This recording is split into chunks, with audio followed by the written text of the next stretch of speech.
10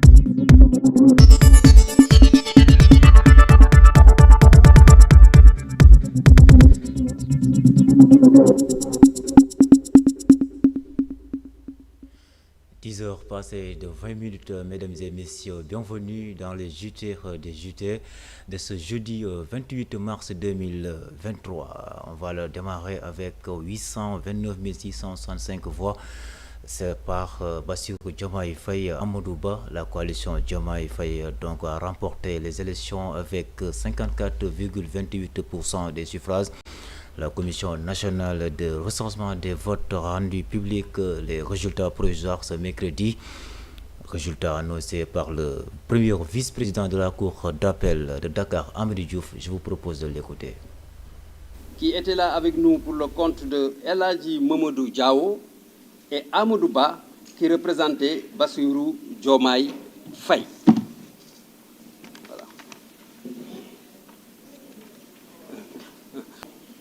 Proclame provisoirement les résultats qui suivent.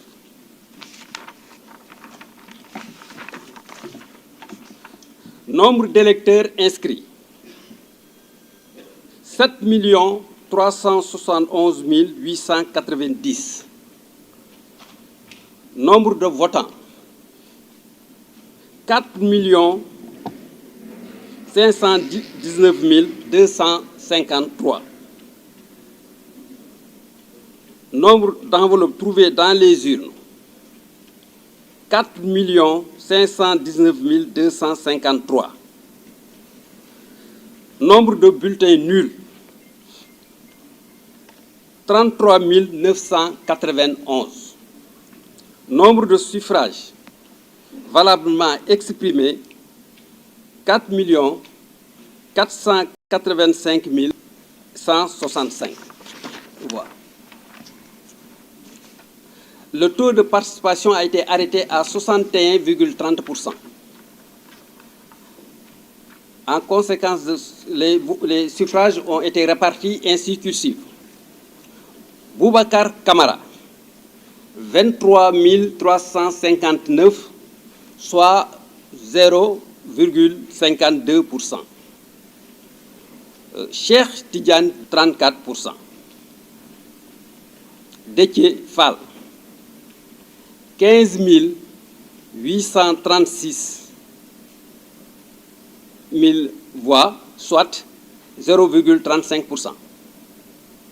Daouda Ndiaye a obtenu 15 895 voix, soit 0,35%. Habib Sy a obtenu 3 206 voix, soit 0,07%. Khalifa Ababakar Sall, 69 760 voix, soit 1,56%. Anta Babakar Ngom a obtenu, pour ce qui la concerne, 15 457 voix, soit 0,34%. Amadou Ba, 1 605 086 voix, soit 35,79% des suffrages exprimés. Idrissa Seck, 40 286 voix, soit 0,90%. Aliou Mamadou Dia, 125 690 000 voix, soit 2,80%. Serigne Mboup, 16 049 voix, soit Pape Djibril Fall, 18 304 voix, dont 0,41%. Mamadou Lamine Diallo, 9 998 voix, soit 0,22%.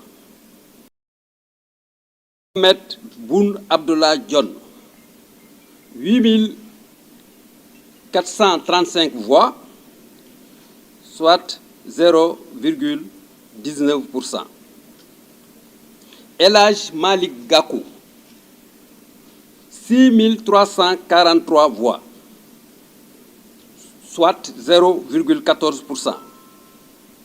Ali Ngouille Ndiaye, 20 964 voix, soit 0,47%. El Hadj Mamadou Diao, 14 591 voix, soit 0,33%. Bassirou Diomaye Diakhar Faye, 2 434 751 voix, soit 50,28%. Thierno Alassane Sall, 25 946 voix, soit 0,58%. Voilà la distribution. Parlons autre chose. Le conseil d'administration de la Banque centrale de l'Afrique de l'Ouest qui fait l'état des comptes de l'année 2023, nonobstant un contexte marqué par des conflits et une nette inflation. La Banque centrale note le dynamisme de l'économie sous-régionale. Ndeykoumba Ndiaye de la RTS a fait le point.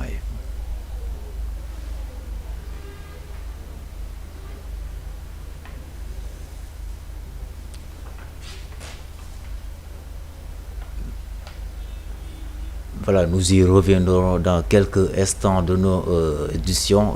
Parlons autre chose. De direction à Saly, Portugal, s'est tenu un atelier régional de validation des outils de formation de la CEDEAO sur la violence basée sur le genre et les procédures opérationnelles standards de lutte contre l'harcèlement sexuel dans les lieux de travail. Les établissements d'enseignement dans la région, le phénomène qui prend de plus en plus de l'ampleur dans les pays de la sous-région doit être stoppé. Les gouvernements sont appelés à faire des efforts pour arriver à cet objectif. Selon la directrice de la commission de développement de la CEDEAO et des affaires sociales, nous écoutons. Nous réunissons dans le cadre de cet atelier différents acteurs qui sont issus de nos pays membres pour adresser une problématique qui est celle de la violence envers les femmes et les jeunes filles. Sans rentrer dans des détails de chiffres au niveau de chaque État membre, ces violences sont à la hausse généralement dans l'espace CEDEAO. J'ai fait mention dans mon propos des nouvelles formes de violence, comme par exemple la cybercriminalité, le harcèlement de rue, des nouvelles formes de violence et de harcèlement. Nous avons souhaité réunir pendant 3 jours, dans le cadre de cet atelier, différents acteurs, tant les ministères en charge de la justice, du travail, du genre, pour adresser cette problématique. Dans le cadre de la commission de la CEDEAO, nous faisons régulièrement usage aux bonnes pratiques dans nos États membres. Réunir les États membres et leur permettre d'échanger sur ce type de problématique permet de venir à des solutions communes.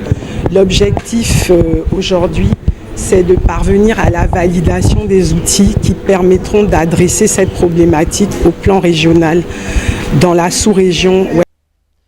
Le conseil d'administration de la Banque centrale de l'Afrique de l'Ouest qui fait l'état des comptes de 2023, nonobstant un contexte marqué par des conflits et une nette inflation.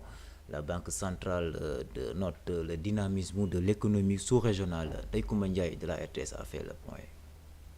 L'administration de la BCEAO porte sur l'arrêté des comptes de l'établissement public international pour l'exercice 2023. Depuis sa dernière session, elle a connu une évolution. À travers notamment l'analyse du rapport financier et du rapport d'exécution du budget, de même que l'examen du relevé des conclusions de la réunion du comité d'audit de la BCEAO tenue le 25 mars 2024. Aucune absence ne m'a été notifiée, à l'exception de celle du représentant de l'État du Niger, dont nous attendons la désignation. Malgré la persistance du taux d'inflation et la résurgence des tensions géopolitiques, l'activité économique est restée dynamique. Nonobstant cet environnement difficile, l'évolution des agrégats économiques a été bien orientée durant cette année. En effet, le taux d'inflation au sein de notre zone est ressorti à 3,7% en 2023 contre 7,4% en 2022. Ce recul a été favorisé par l'atténuation des pressions inflationnistes sur les produits alimentaires et énergétiques et les efforts des États pour lutter contre la vie chère, ainsi que les effets des mesures de politique monétaire prises par la BCEAO. Les administrateurs, par la voix du gouverneur de la BCEAO, ont adressé leurs remerciements au président sortant Macky Sall pour son leadership et son appui constant à l'Institut des missions. Ils ont par ailleurs félicité le nouveau président de la République, Bassirou Diomaye Faye, pour son élection à la tête du Sénégal, formulant à son égard des vœux de réussite dans l'accomplissement. Et puis en mode espoir, deux victoires donc dans la fenêtre des matchs amicaux. Le Sénégal, vous le savez, a battu le Gabon 3-0 et puis le Bénin 1-0 hier, des bons résultats avec comme enseignement principal le montée en puissance des jeunes qui bousculent les cadres. Cheikh Sadibou Diop a fait le point. 4 buts inscrits, 0 encaissés, des jeunes qui se révèlent. La fenêtre des matchs amicaux du mois de mars est une réussite sur le plan des résultats, pas sur le contenu des prestations. Il y a peut-être quelques explications par rapport à l'effectif. Donc, il y a vraiment eu un turnover, surtout sur le premier match, avec plusieurs nouveaux et des jeunes qui ont été titularisés, comme Seydou Sano ou Michael Ngorfei, comme doublure, on va dire, de Ismaël Jacobs, qui est le titulaire sur le flanc gauche de la défense. Maintenant, celui qui perd un peu du terrain, ce sera Fodé Ballo-Touré. On a vu que Michael, dès son premier match, a marqué plein de points. 2 matchs, 2 11 différents qui pointent un nécessaire passage de témoin. On a fait 3 ou 4 cadres aujourd'hui avec une certaine génération. Maintenant, il va falloir construire une autre équipe tout en ayant la possibilité de les faire encadrer par 2 ou 3 vieux briscards. Et cette équipe-là, elle sera constituée en majeure partie de jeunes qui ont faim et qui ont envie aussi d'écrire une partie de l'histoire du football sénégalais. Ils demandent seulement à être mis en confiance et de croire en eux et de leur montrer quand même que, voilà, ils méritent de jouer et ils ont leur place dans cette équipe nationale. Sur les 2 matchs, on a vu des garçons qui sont là, déterminés, engagés et qui veulent aujourd'hui bousculer la hiérarchie. Le football, c'est ça.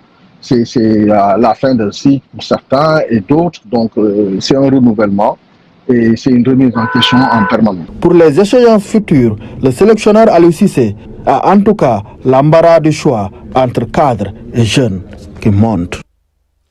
L'actualité hors de chez nous, le département d'État américain, par la voix de son porte-parole, a donné son appréciation sur l'élection présidentielle du 24 mars 2024 ici au Sénégal. Direction donc Washington avec Ben Zaïd Dia.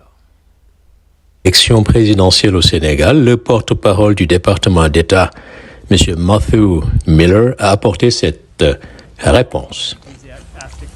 Nous félicitons le peuple sénégalais pour sa participation enthousiaste aux élections du 24 mars qui se sont bien déroulées. Nous sommes impatients de féliciter le nouveau président du Sénégal une fois que les résultats seront officiels. Et nous notons que les observateurs nationaux et internationaux ont qualifié la journée d'élection essentiellement pacifique et que les responsables électoraux, le personnel électoral, les agents des partis et les forces de sécurité étaient généralement professionnels. L'engagement du peuple sénégalais en faveur du processus démocratique fait partie du fondement de notre profonde amitié et de nos liens bilatéraux solides.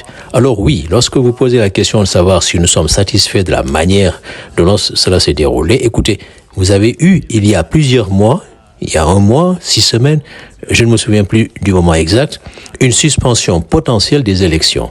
Nous avions clairement indiqué que nous souhaitions que les élections aient lieu le plus tôt possible et vous avez finalement vu les tribunaux du Sénégal le dire clairement. Et nous sommes heureux que ces élections aient eu lieu. Voilà, c'est la fin de cette édition, mesdames et messieurs. Merci infiniment de l'avoir suivi. En tout cas, l'actualité continue sur www.pressafrique.com. Vous êtes dans un bon coin. Après, dans quelques instants, vous retrouvez Melay à 11h dans Ribari. Merci et bonne suite de programme.